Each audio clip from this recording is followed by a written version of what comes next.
Perhaps you recognize me?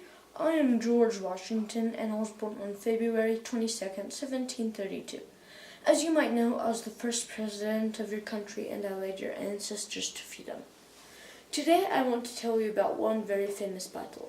In October of 1753, when I was 21 years old, the governor of Virginia directed me to tell the French army to get out of Great Britain's land, which was in the valley of the Ohio River. When the French refused, a war started between Britain and the Virginiamen and the French and Indians. On the morning of July 9th, 1755, 1,000 British soldiers marched out with me and 300 Virginiamen, but we were ambushed by French and Indian soldiers hidden behind rocks and trees. Yet I escaped unhurt. All other officers on horseback had been shot down except me. A golden badge was shot off my chest by a bullet. Right after the battle, I wrote to my brother saying, "By the all-powerful dispensations of Providence, I have been saved beyond all human probability or expectation. For 2 horses were shot out from under me, and 4 bullets went through my coat, and death was leveling my companions on every side of me, yet I escaped unhurt."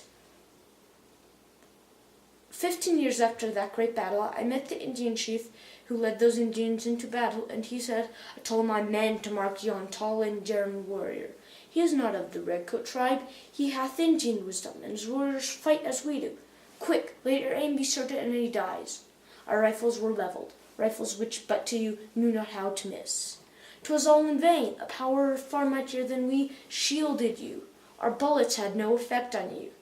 Seeing you under the special guardianship of the Great Spirit, we immediately ceased firing at you. There is no point in shooting at a favorite of heaven who can never die in battle. The Great Spirit protects that man and guides his destinies.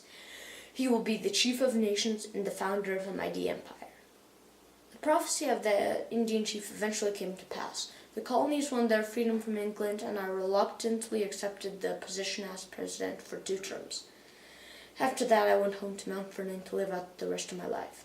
One cold and snowy afternoon, while I was riding over my property, I became very sick, and 2 days later, on December 17th, 1799, I passed away at the age of 67.